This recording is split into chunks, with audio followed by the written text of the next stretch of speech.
Angeliana, who are you? Sino ka to demand for that? Hindi ka papansinin ng Pangulo kasi sino ka ba? Diba? Hindi tayo sa nang mamaliit pero ipinakita mo ang totoo mong kulay dahil gusto mong paupuin si BP Sara. Ngayon pa lang. Nangangamoy DDS ka, Anjo. Wala kang kredibilidad. Diba? Wala kang kredibilidad. Wala ka na prove na anuman.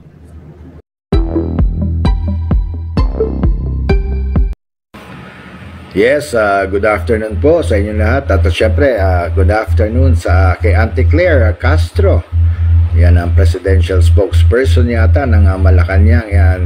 Madam Claire, naalala niyo po ako, Angeliana, kayo po yung nagtanggol sa akin doon sa mga bintang ni Raffy Tulfo tungkol sa eskwelahan ko dati. Naalala niyo yun, di ba?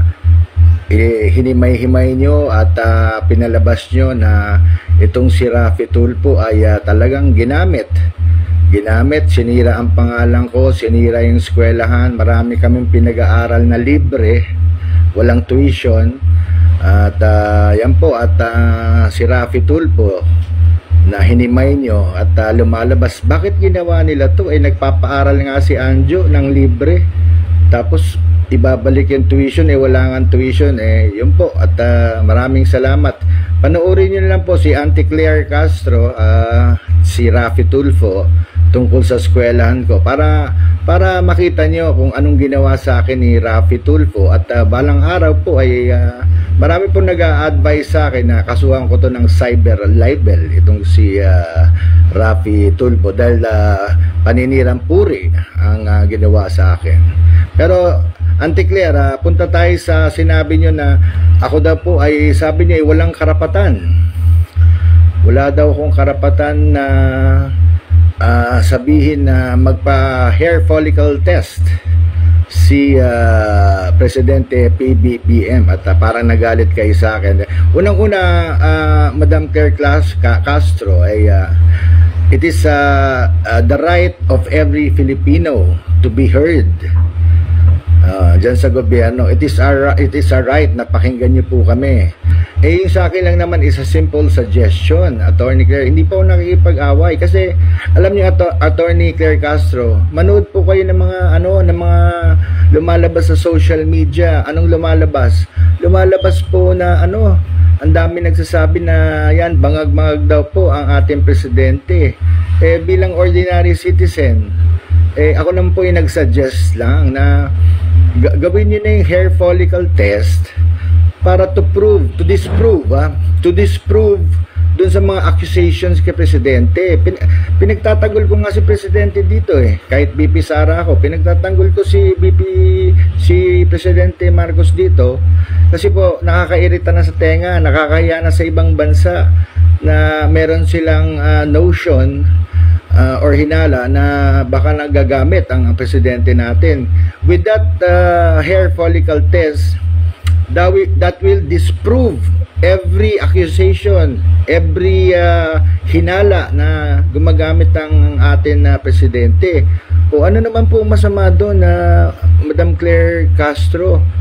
Yung suggestion ko po ay tulong nga para sa gobyerno nyo. Kasi di ba sinabi nyo, magtulong-tulong tayo na iangat ang presidente. Yan po yung aking tulong. That is my suggestion. Yun po yung aking tulong sa inyo na kung pwede, pakinggan nyo ako bilang ordinaryong mamamayan na nakikiramdam sa mga nasa baba. Kasi once na na-prove nyo po na negative po si Presidente BBM, di maganda. Tatahimik na po, Attorney Claire, yung mga nagsasabing gumagamit daw ang ating presidente. Pero hanggang hindi po nyo ginagawa yan, tuloy-tuloy lang yan. So yun lang po yung side ko, Madam Claire Castro, no? At yung sinasabi nyong wala akong kredibilidad, that is your opinion. This is a free country.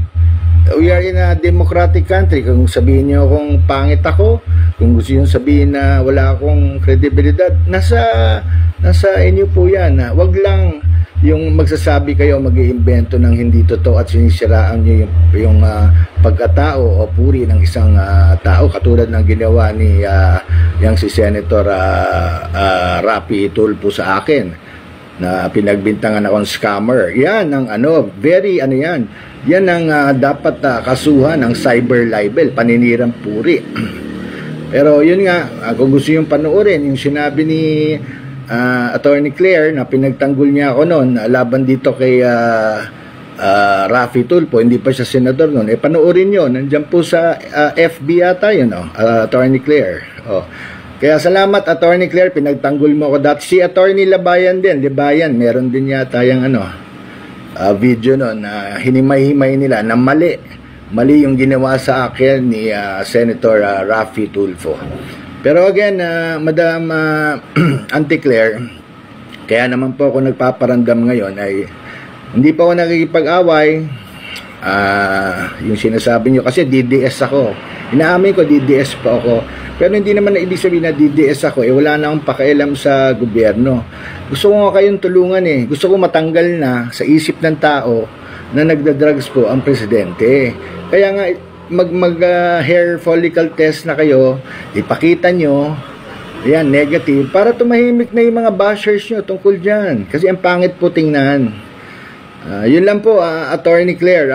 I hope you understand. I have nothing against you. Tawagin nyo kung gusto nyo. Wala akong credibility. Walang problema po sa akin yan. Kaya yun lang po. Maraming salamat. Magandang araw. And abangan ang susunod na kabanata. Sino ka?